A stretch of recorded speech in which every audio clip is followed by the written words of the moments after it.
Welcome everyone to another episode of Kuvera Insights, where we talk to industry experts on how you should structure your portfolio to grow your wealth over time. Today we have two very special guests, starting with Renu. Renu Yadav is a senior business journalist currently working as an assistant editor with Mint Paper. She writes about various sections of personal finance, including mutual funds, real estate, and taxation and banking. Welcome, Renu. We also have with us Mr. Mahendra Jaju, who's responsible for managing fixed income assets across all products for Mirae Asset. He has over 28 years of experience in the field of financial services, which includes 14 years with fixed income funds management. So, of course, he's seen the industry evolve over the past few decades. He's overall responsible for supervising all debt schemes at Mirae, and in his prior assignment, he was associated with Pramerica Asset Managers, Tata Asset Management, ABN AMRO, and ICICI Group. Welcome, Mahendra. It's really good to have both of you on board today.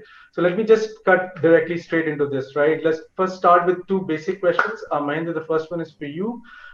In the last, couple of decades, how have you seen the fixed income fund industry evolve, and what are some of the changes that you would want to highlight for us? I think over the last couple of decades, we have seen a secular growth in the debt fixed income business. The AUM of the debt fund stands at its all-time high, so that tells you a little bit about the success story of the debt mutual funds.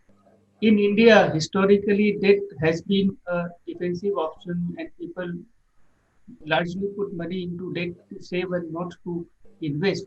And the overwhelming emotion behind allocating to debt has been safety, and people are not so particular about trying to maximize the return.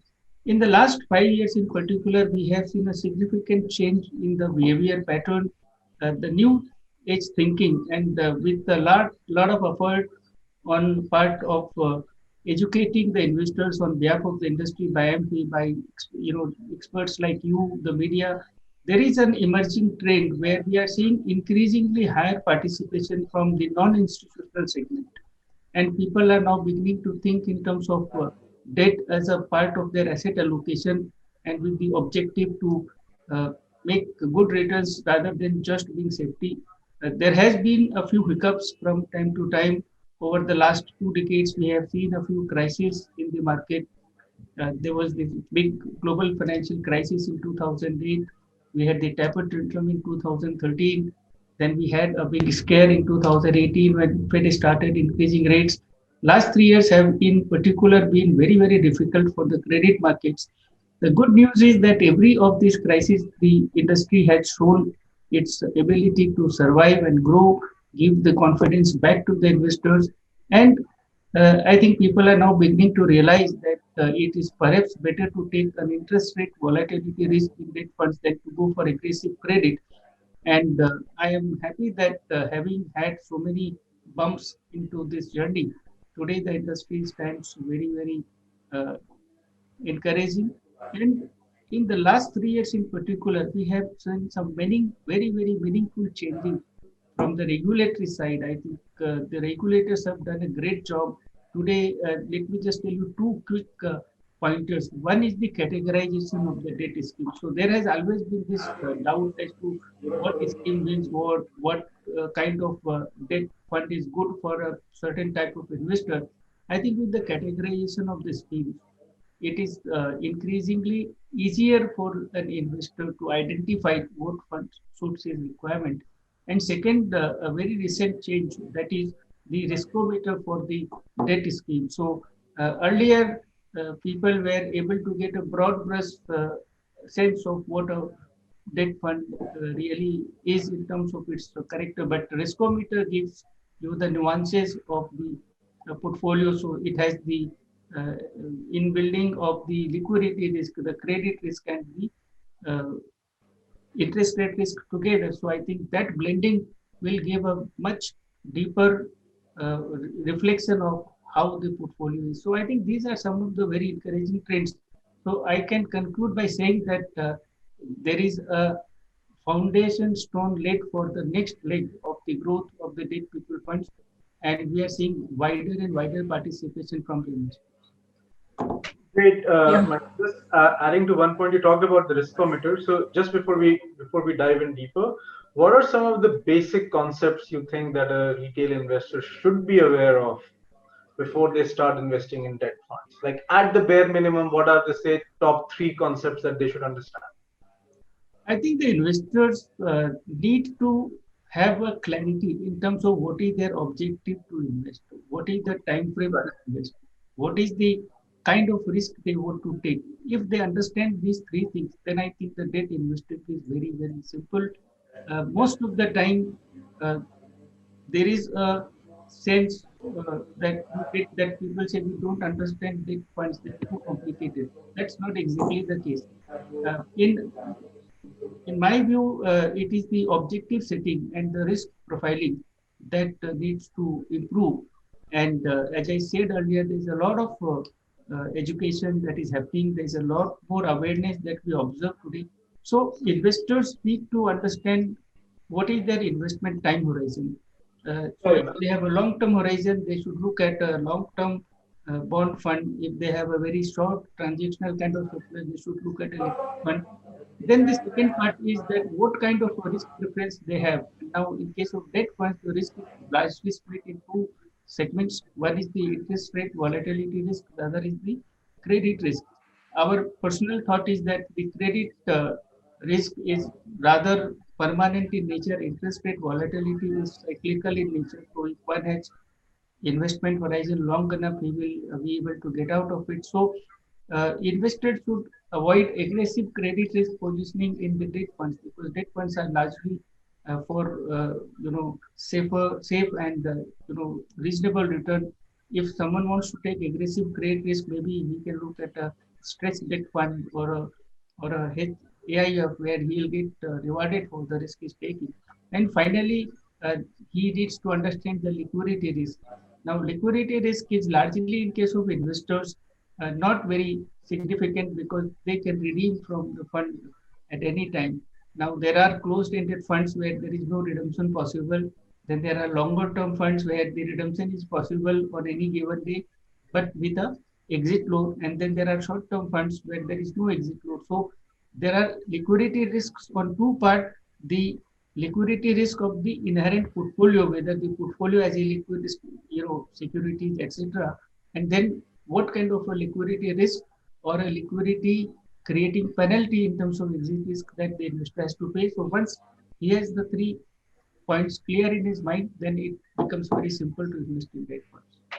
Just to quickly kind of add a little bit of clarity here, right? So by interest rate risk, what Mahendra means is when interest rates are going up, bond prices fall. When interest rates are going down, bond prices go up. So a falling interest rate environment is good for debt investors. A rising interest rate environment is usually because bond prices are falling, it's not good for investors. And like Mahendra said, that don't take very aggressive credit risk, which effectively means that the company that has issued the bond fails to pay back the money, right? So jumping to you, Renu, here, you talk to a lot of industry experts, and you know a lot of people across the board. So what are you hearing? What is the view on which part of the interest rate cycle are we? So as Today? of now, I feel, Gaurav, that interest rates are likely to remain. The RBI has maintained its accommodative stance and maintained the not increase the interest rates in the previous monetary policy. And I feel that given the fact that we need the economy needs that low interest rate scenario, RBI is expected to maintain status quo until unless we see inflation actually shooting up and remaining at a elevated level. My question to Mahendra will be like whether what he thinks, some of the categories of debt funds have given double digit returns in the past 1 year. Mahendra, what do you think? Can investors expect similar returns going forward?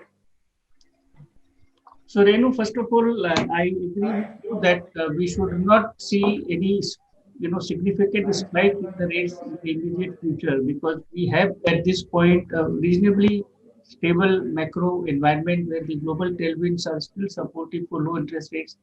The headline inflation has come down. So, Right now, the pressure that we see is largely a supply management issue because the government borrowings are rather large, and therefore that initial, I think, turbulence has to be uh, seen through. And rightly, RBI is, stepping up its open market operations. So after the initial reaction, I think as long as you are rightly said, inflation doesn't shoot up meaningfully, we should see a stable interest rate scenario. And that leads me to the response to your question that if that is the case, then possibly the debt funds can continue to give a good return.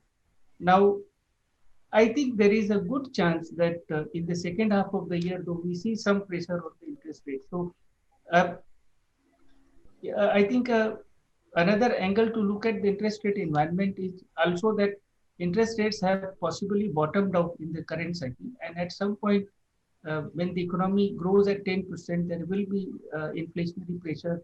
There is also a reflation trade story playing out in the global markets. We have seen the US 10-year will go from 0.65 to 0.3. So they have literally doubled in the last 4 months. So at some point, the interest rates will begin to harden up, and therefore the longer term funds will have impact because of that, but that's not the only thing that we need to look at. Our firm belief is that if the investors sit through one complete interest rate cycle, during which they will see the rates go up and then come down, like we saw from 2018 to 2020, one the interest rates in 2016 and were at 6%, they went to close to 9%, they came back to 6%. People who get through that have earned the double digit returns you talked about. So if somebody had taken a call in March or February of 2018 that rates are going to go up, I'm not going to invest now, I'll wait, then he wouldn't have enjoyed this 10% because timing the market is equally difficult, whether it is the bond market or the equities market. So I think the best hope that a long-term investor has of replicating this double-digit return in the next 3 years is to sit through this interest rate cycle, because when rates go up, there will be obviously some dip in the NAV, or there may be a situation where you have 3 to 6 months of negative return. But when the rates go up, the fund managers will get an opportunity to reinvest the maturities, reinvest the new flows at higher yield, and then interest rates are cyclical in nature. When the rate cycle again improves, he'll earn the good return. So my view is that investors who have the long-term investment outlook and horizon,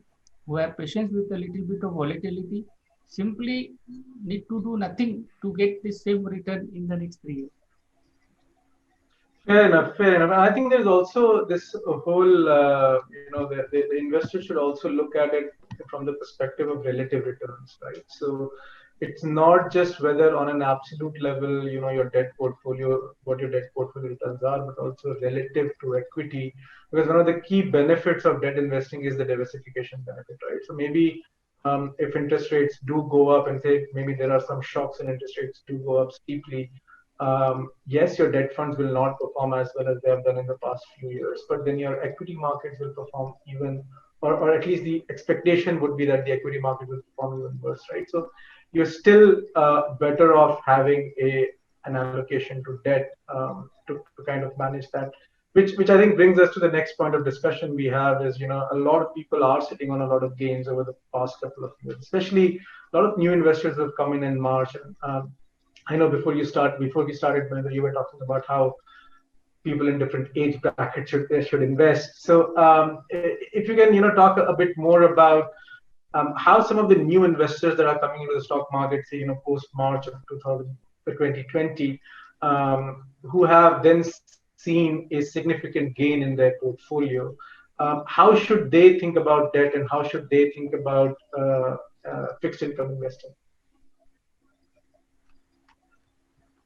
Well, it's a very difficult one, because if I were to be having a 75% return in my equity fund, I wouldn't bother too much about doing anything else. but but no, you are right. I think, but so that's where I think the nuance comes, that I, as a fund manager, or I, as a portfolio manager, typically look at the portfolio allocation, and then in portfolio allocation we look at different components, whether it is equity or fixed income or other asset classes like property and gold. And if I take a very simplistic assessment of the situation, I would say that look, with a significant growth in the equity component of the portfolio, perhaps the allocation pattern has somewhat got skewed in favor of the equity, and therefore maybe he would want to rebalance the allocation and increase the fixed income allocation. And assuming that the person is invested in equity and therefore is a long-term investor, and I think you nicely interpreted for the investors how the reflection of the higher interest rates, if they go higher, will also reflect in the equity valuation. So therefore, I think largely I would think that he would look at the reallocation of the balances of the different components of the portfolio, and that money should therefore go in the bond component of his portfolio. That I think is a very obviously simplistic way of looking at it. Irrespective of the view that the interest rates are going up, he would still look to allocate to the bond portfolio to compensate for the uh, fact that when the yields go up, he'll get a better opportunity in equity in future, and if the yields don't go up, then he will make a decent return in the fixed income component also. So it kind of goes back to the asset allocation. Sorry, Renu, you were saying. No, basically, I wanted to ask Mahendra, maybe we can, explain it for our viewers that, how they should allocate to debt funds based on their goals. Some may have, a short-term goal for, buying a car in 2-3 years, which category of debt funds they should invest in. If I have to put in my emergency corpus, which are the debt categories should I look at? And if I have to put in, long-term investment money in a debt category, what is the category that I should invest in? Maybe that kind of differentiation may help our viewers understand which are the debt categories they should look for when investing.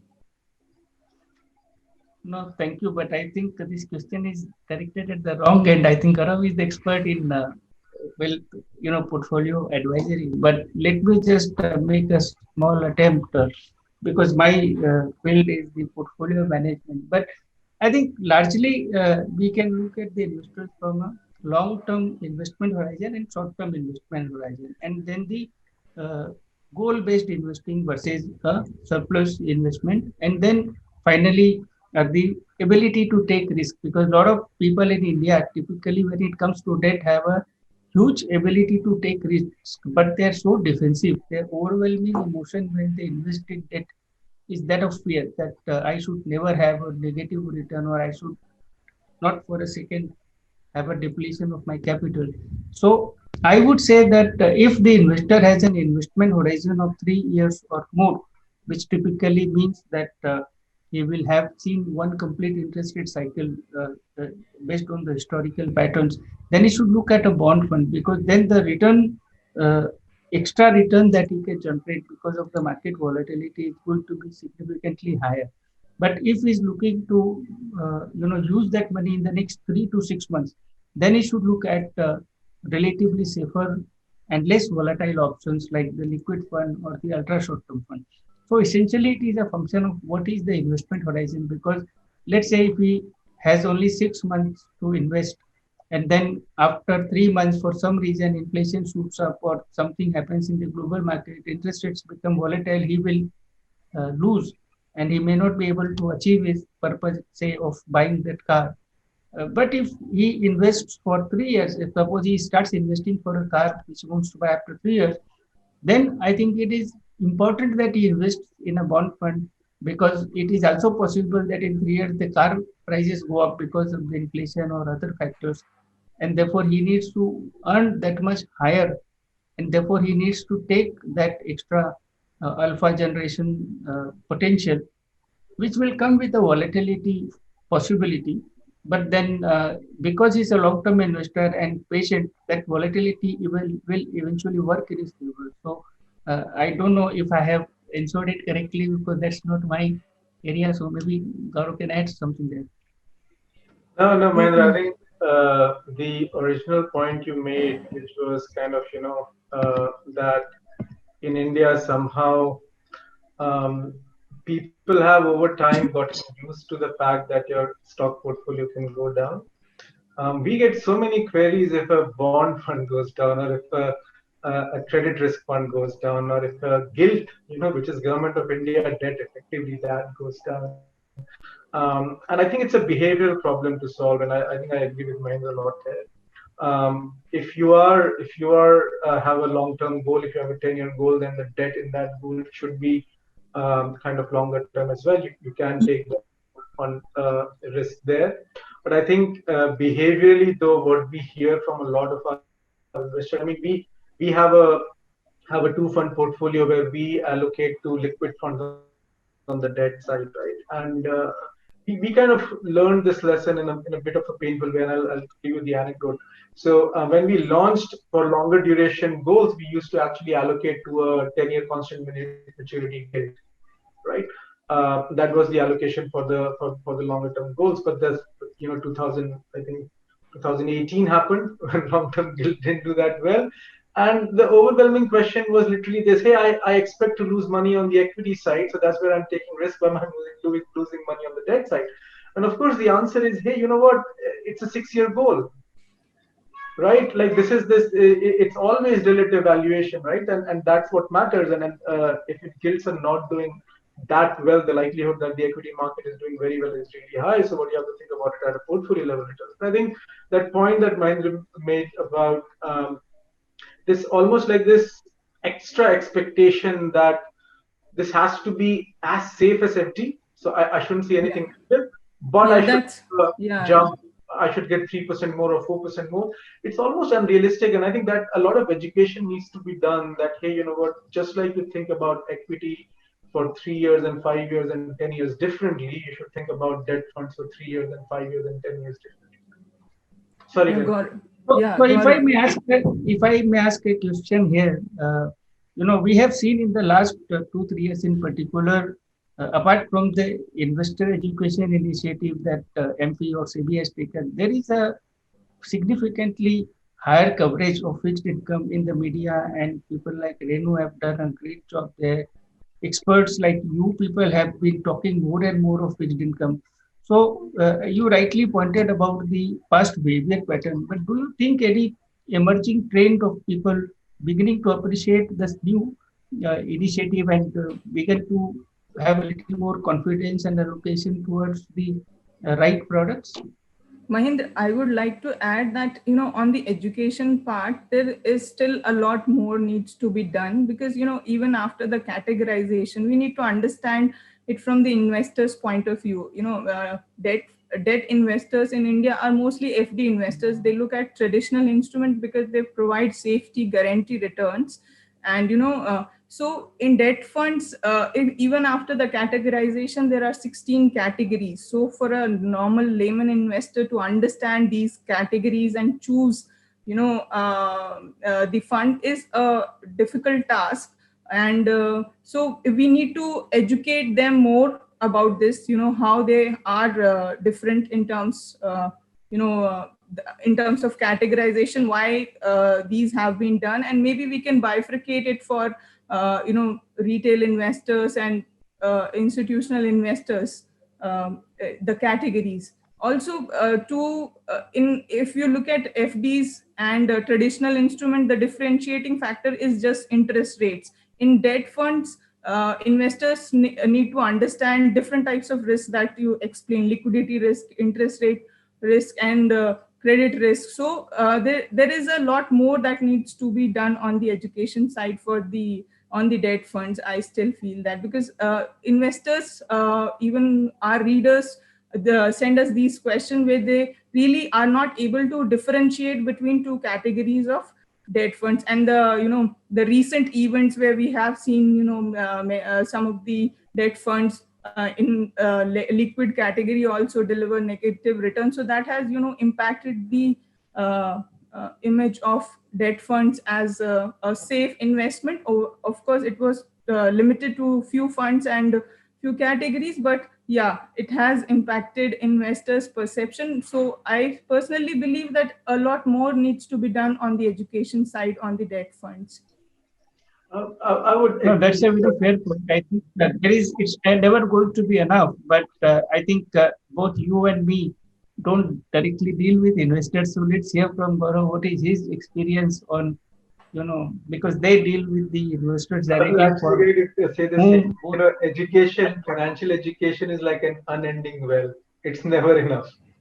Yeah. And it's something that, even on the equity side, I would say a lot more education is needed, right? I mean, there are different issues, right? In the equity side, people just believe higher risk means higher returns. It's not as simple as that. People just Yeah, but on equity side, we have seen, the mutual fund Sahi had campaigned, I doing thought mutual wonders. fund And Sahiha was not just for equity, though. I think that is how people started perceiving it. But I think that the idea there was that, and the idea behind mutual fund Sahiha, at least the way that I interpreted it, was that, hey, you know what, your day job is as an engineer, as an author, as a sports person, be really good at what you are good at. You have fund managers whose all they know and all they are really good at is managing funds. So let them manage your portfolios for them, which is kind of where people like Mahendra and the Mirai team and everyone else comes in. So I think that's how I thought about it, because they never talk about equity or debt. They just say mutual funds, which actually I agree to that fact, right? I mean, I agree to the fact that investing is not something where you can say, hey, it's a 2 hour hobby to our weekly hobby and then expect to beat the markets by large margins. That only happens in stories or in anecdotes. In real life, 99.99% of the time, if that's what you're doing, that every Saturday you spend 2 hours to research and then you're expecting to beat people who are spending 15, 18 hours just studying the market and everything that's going on, it's really, really hard, right? But coming back, to the trends we are seeing, there are at least two positive trends that we see, and there are two use cases for which I think debt use of debt funds is definitely supremely established, right? So one is STP. So people do want to park their money in a vehicle where they'll earn some interest, where they'll earn some returns while they slowly move it to equity, right? And we see that increasing dramatically every time the market rallies. When market rallies, more and more people think, hey, you know what? I don't know how much higher it's going to go. Let me use debt funds as a vehicle to enter into the equity market. The second, the more the industry talks about asset allocation and talks about glide path and talks about equity debt ratio, and so Rupert Mire is one of he talks about it all the time. Like every time I've heard him speak, he talks about it. Mahendra was talking about debt equity ratio. I think people have started to think about their portfolios in a more holistic sense, rather than a very limited view where the view was that every mutual fund I own or every stock I own or every security I own has to make money. That's not how portfolios work. That's not how so when we do goal planning and when we recommend an equity debt ratio, I think people do take notice, because we do two things, right? One is that we do the goal planning and we tell you that whether you should have 30% in debt or 40% in debt and the remaining in equity. Plus, we also show you how is your peer group invested. I think a lot of people believe that everyone else is taking a lot of risk. Honestly, I'm telling you that. Everyone thinks everyone else is 100% equity and they are not, while the reality is far from them. If you are on Kuvera and if you can log in and if you go to we have a page called Compare, and you can go in and see how your peer group, which is a 5-year band, 25 to 30, 30 to 35, how much of their wealth is in equity and how much of their wealth is in debt. It will rarely be, I think even at 25 to 30, it is not higher than 80% equity. So people are taking cognizance of this, that debt is important. It's just that I think when people talk in groups, and I think this is where my thinking is, this is where the fixed income funds lose out a little bit. Equity is exciting to talk about. When five friends get together, they'll talk about GameStop, they'll talk about Tesla, they'll talk about Reliance, they'll talk about sale going up because of the results are so good, and but fixed income does not have that excitement, right? So people always think that everyone else is 100% equity. That's not true at all. The data doesn't show that at all, right?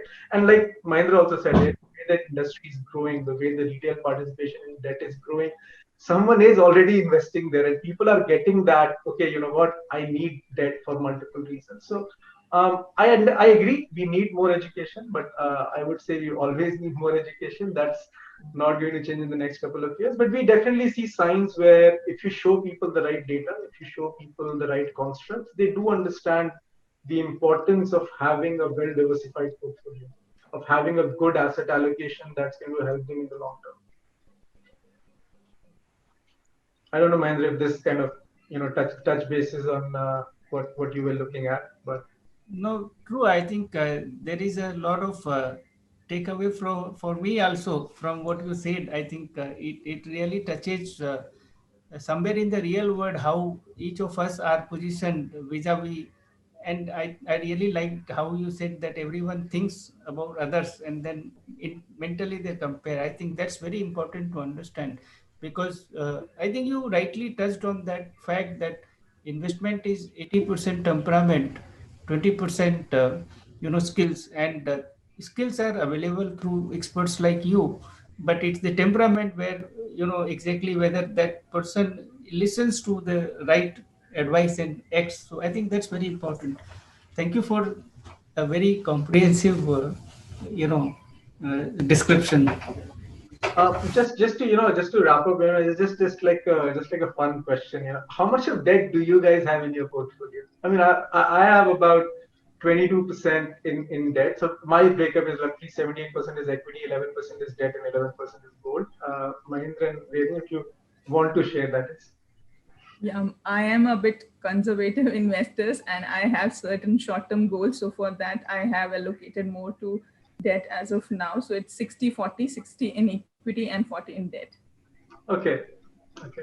And Mahindra? Well, I think that's something very difficult to discuss, and especially because I don't track my investments on a daily basis. So last update I have is maybe 3 years old, but I can talk about long-term investing. I can tell you two things that I am a fairly stable SIP guy because I'm a salaried person, so I do follow the SIP as a part of my investment process.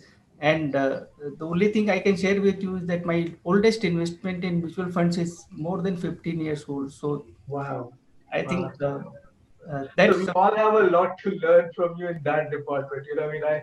I have maybe I am that dumb guy who doesn't know what to do next, or maybe we have the luxury that every month all the data I have seen is most of the people think they know what is going on. You are actually the smart guy who's made peace with it, and you're like, what, this is what's going to make my long-term wealth. And I pretty much every day. I mean, today I was looking at some data on Twitter. This is a bit of a digression, but this is very interesting. It basically showed that only 7% of stocks, and they were looking at the US market, Russell 2000 over the last 70 or 80 years. There were only 7% of the stocks that were responsible for all the returns. Yeah. And 40% of the stocks actually lost money, so negative returns, did worse than cash. Right now, this is the kind of data that no one sees, which is like everyone at any given point of time thinks they know what is going on, but that's the whole beauty of the markets, and they're there to surprise us, to make it challenging for for Mahindra to manage money, not make it too easy for him. That's their job. But thanks a lot. Thanks so much, Mahindra. Thanks so much, Renu. Thank you. Real pleasure. Thanks for coming to Quivira Insights and sharing your views on fixed income investing and what a fixed income investor can expect going forward. Thank you so much.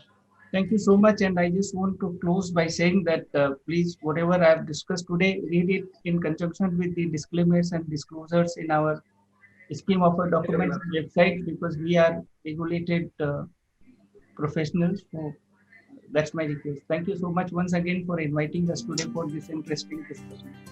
Thank you for having me. Thanks.